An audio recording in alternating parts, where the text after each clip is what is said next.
reporting on the games you love by people who love to game. The MMO Reporter Network. MMO Reporter's PAX 2012 coverage is brought to you by Guild Launch. Slay more dragons with Guild Launch. So I'm here with Travis, and we are talking about Torchlight 2. He is the president and project director. That must be a nice job to have on a big project like this. I should probably be back in the office. So let's talk about, Torchlight, huge success. I mean, for some people, that came out of nowhere and just blew up huge, and people really took to it. What was that like to be a part of that experience and to see people just gravitate to your game? It was really exciting to have people playing it, honestly. The biggest reward making a game is that people actually want to play it, and they have something to say about it, and they enjoy it. So coming out of Torchlight, now, lots of people enjoyed it. Going into Torchlight 2, what can people expect that's quite similar? Are you going for, a similar feel, similar thing, or are you drastically changing the entire game? I mean, there's lots and lots of changes, but the core is still about combat and abilities and, more than anything else, loot. It's still a heavily randomized game. It's a lot bigger than the previous one, and obviously we included multiplayer because that was the most common criticism of the original game.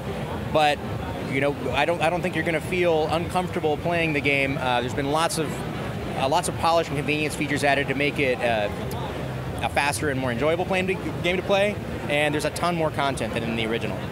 So you've added some more classes as well. What's new going into what players can play into Torchlight 2? So we have 4 all new classes. We didn't really want you to have to retread the same ground again. The 3 previous classes actually show up as NPCs in the game. We've got the Engineer, who's kind of a tanky, large two-handed weapon shield guy who also has the ability to summon robotic minions. We have the Berserker, who's kind of the up-close and personal slice and dice class that also has some sort of beast magic, shadow beast magic. We have the Outlander, which is kind of our ranged class, has pistols and rifles and bows, and also kind of darker gypsy magic and a throwing glaive a la Krull. And the Ember Mage, which is probably our most traditional class, more of a classic mage with frost, fire, and lightning attacks. Awesome. That sounds exciting. Let's take a look at some gameplay footage.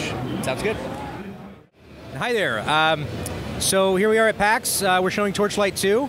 Hopefully you're a little bit familiar with Torchlight at this point in time, but I'll talk a little bit about some of the changes that we've made to the game since last PAX and since the beta that we ran a couple of months ago.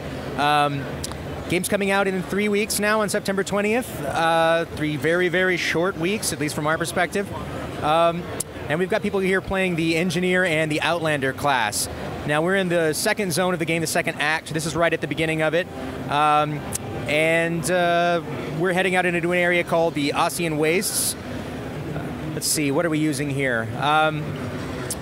After the beta, we took a lot of the feedback that we got from folks, and apart from just working on general usability stuff, we spent some time on our skill system. So some of the things that we're showing here, maybe a little bit difficult to tell while people are just running around, is our new skill trees. One of the things that people had a lot of comments about in the beta was that some of the skills felt like one-point wonders. I put a point in, I feel like I have this skill. What's my incentive to invest apart from a few little percentage gains? So we added what we call the tier bonus system. So every 5 points on skills, we try and give you some sort of substantive change to the skill that you can see or that may change the way that you use it, that gives you some further incentive to invest beyond that first sweet point. Other things we added were kind of a limited respec system. We often get requests for respecs, and I'm sure that the day after release there will be some sort of unlimited respec mod with the modding tools, but we added what we think is a nice compromise. You can at any time go to a respec vendor and you can respec the last 3 points you spent. So you have a chance to do a bit of a try before you buy on skills, but in the end you are going to have to make some sort of commitment. One of the reasons we do that is that we make this a randomized game. The whole point of a randomized game is that we actually want you to play it again. So everything that we do as far as the loot, how we build the loot, how we build our levels in order for you not to see everything the first time through is just to be kind of an incentive to have a different experience, maybe even with the same class, playing again. We just spent kind of a lot of time polishing all the little particulars of the game since the beta, from the monster arrangements in the levels to the kind of abilities that the monsters have, spending a lot of time with the skill system, trying to make sure that there's lots of interesting and unique viable builds between the classes. one of the biggest changes we've had from Torchlight 1 is kind of our class system and the way that we deal with our skills. In the original Torchlight, there really weren't that many class-specific skills. I think there were 15 per class. The rest were a lot of shared passives that everybody had that didn't have a lot of flavor. We don't do that anymore. All of the skills are unique per classes this time out, and we've shifted the balance toward active skills. So every class will have 21 active skills and 9 passives. And even the passives are ideally a lot more interesting. They have real physical effects in the world. For instance, the Ember Mage has a passive called Wand Chaos. If you strike a monster with Wand Bolt, there's a chance that bizarre secondary spells will activate. A meteor might fall out of the sky, that might be teleported away from you, something might summon. So in general, we tried to stay away from you're slightly better at using shields as a passive, and more into things that gave a little bit more flavor to the classes. Like spawning a little mobile turret that's the engineer class just did? That one's actually inactive. You can do that one on demand whenever you want. However, there are summons that are passive. The Outlander class has a summon where if you kill monsters, there's a chance that little shadow bats will erupt and go and attack things for a short period of time. Obviously, the biggest addition to Torchlight 2 was multiplayer because everyone asked for that in Torchlight 1, but I think that's pretty widely known at this point. Our max player count is 6. Which can be pretty chaotic. 6 people spamming spells all over the place with loads and loads of monsters is pretty bonkers, but some people really go in for that. You have a matchmaking system for the 6 players, or is it just your friends? So basically in the lobby there's a couple ways you can go about doing things. For Steam users, we're going to let you associate your Steam account with your game account so that it'll import your Steam friends list and you can play with those people immediately if you want. Hopefully that's a nice, quick way to just get in with people you know. Beyond that, when you create games, you have lots of options. You can make games that are only for friends, you can make private games, you can make passworded games. We also have kind of the opposite of that in that if you run across people that you really dislike, you can block them and they'll never be allowed to play with you again on an account-wide basis. So mostly it's about, we're just going to give you some tools to make sure that hopefully you play with people you want to play with. Length of the game. We now have a pretty good idea about how long it'll probably take you to play through. This varies kind of wildly depending on what kind of player you are and how obsessive you are about exploring every nook and cranny and really obsessing over your loot. But we think the main campaign is about 30 hours at this point for most folks. The main campaign for Torchlight 1 was about 8. There are 3 main acts. Each one probably takes 8+ hours to complete, and then a small 4th act. At that point, you have actually a couple of options. We expect you to get to about level 50 at the end of the primary campaign, and then we have 2 kind of end games that we have available depending on what you want to do. We honestly don't know which will be more popular. We have kind of a more traditional New Game Plus where you can wrap around and with your character and play the game at a higher level. We're kind of doing that in lieu of the retirement that we did in Torchlight 1 because mostly people wanted to continue on with their characters. We have a lot better content beyond the end of the game than we did in Torchlight 1, which kind of took a cheapy way out due to time and replicated a lot of early items and had slightly fancier versions at the end of the game. We don't do that anymore. The other option is that you can stick around at the end of the game, and we have what we call the map room, where you can run smaller dungeons, 2 or 3 floors with a champion or boss at the end, and those can be leveled to very specific ranges, so you can continue chugging along up to the level cap, finding new loot, unlocking higher tiers of your skills, and maybe doing that with friends. It's kind of a more straightforward way to just quickly have an adventure with friends in the evening, after dinner. So we'll see which one people spend more time doing.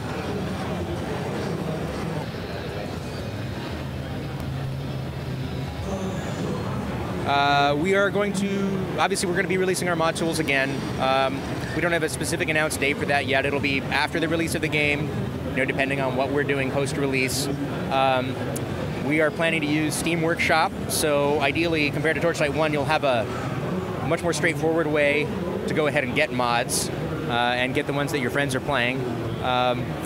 We're really interested to see how that all works out in multiplayer. It's a much more complicated affair than it was in Torchlight 1 when we're worrying about what mods people have playing together. But there have been a lot of convenience additions to our editing tools. We have a way for example, if I play unmodded, will I have a way to flag it so that I only play with other people who aren't modding the game, or is that not a part of it? You're only able to play with people who have the same mod set. So it's either vanilla or the exact same mod set. You know, and ideally what will be happening is you'll see a game. We're really going to segment off the modded lobby so that you're playing vanilla or you're playing some mix of mods. And will there be an easy way to tell that I can go and let's say a friend and I want to play, we want to make sure we're exactly the same so that we can play together. There'll be an easy way to go in, check, and get that information to my friend? The plan is that basically when you see the game there, it'll show the mods that are active on it. If you don't have them, you go get them. With Steam Workshop, that's probably considerably easier. And then in clicking the game, it'll basically just restart the game, activate the mods that are required, and dump you in. Sounds pretty straightforward. We hope so. We hope so. These things always sound straightforward.